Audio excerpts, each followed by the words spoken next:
This week's chapter of Eden Zero was phenomenal.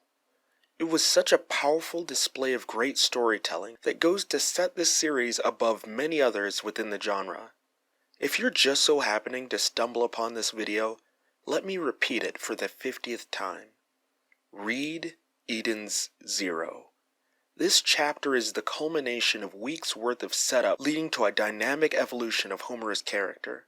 What's funny is that this chapter in reality is just a small part of this arc, but it holds so much meaning at the same time in regards to the story of Homura, and goes to show just how much we can look forward to the rest of this series. Hello everyone, I'm Ozzy, and this is my Eden Zero 65 chapter analysis. I'm going to be skipping the cover page analysis today because I really want to focus in on what this chapter has to offer. Sorry Pino, you're adorable, but today is not your day to shine. Starting off, we jump over to Homura grieving over Valkyrie as she had been before. This beginning part offers something extremely important that we shouldn't skip over for the sake of the action. I believe it is important to point out why Homura gets up right here. Although the words of her friends are what serve to chip away at her depression, the reality of the situation is that Homura got up when she realized what was going on. So why is this important? Let's think about it for a second. Homura is extremely headstrong. Despite her pleasantries, her goal while traveling on the Eden Zero was to find her master. I believe it says a lot for her character that she would remove herself from this position, from her goal, when she realized a battle was going on. If Valkyrie was truly her only focus, then she would have left them to fend for themselves.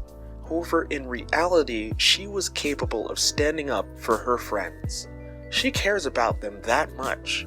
These aren't friends. This is her new family, and she has finally come to terms with that. Moving into the beginning stages, Garrett arrives as many of us predicted, but perhaps what none of us expected is that he would actually be fairly formidable. As I've said in previous videos, I believed Homura, enraged at her mother, would walk right through Garrett as if he were an ant. But instead, what we receive this chapter is an intimate duel between two vigilant combatants.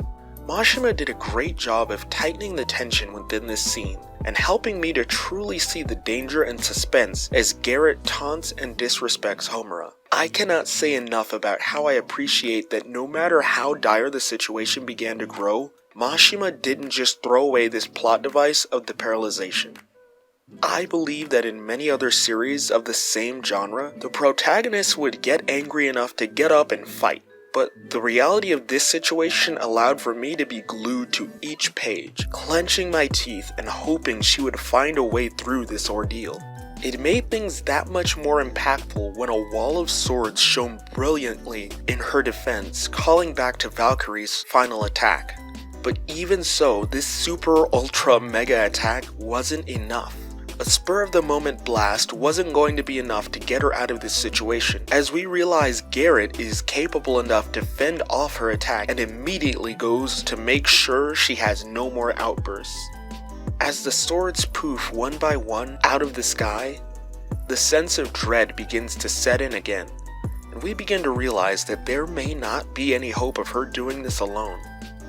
Just as hope is all but lost, call it luck or call it style, Valkyrie's blade comes bolting through the sky and pierces Garrett. It may seem contradictory of me to be praising the reality of this fight while also enjoying the coincidental finishing blow. Make no mistake, it's all cool. What is important to me, however, is how memorable the writing made this event.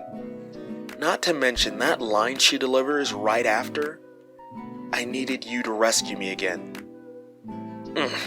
That was powerful. As Rebecca and company rush in, we finish out this chapter in Homura's story and move on to greater things. In my opinion, this moment is when she becomes an official member of the Eden Zero. But that's enough gushing from me. What do you guys think of it? Did I serve to shine a light on the events of this chapter, or did you already predict it all? I'm so excited to see the conclusion of the Sun Jewel arc. The pieces are all coming together, and it's only a matter of time now. Be sure to subscribe if you want to see more Eden Zero content in the future. And until next time, Seal.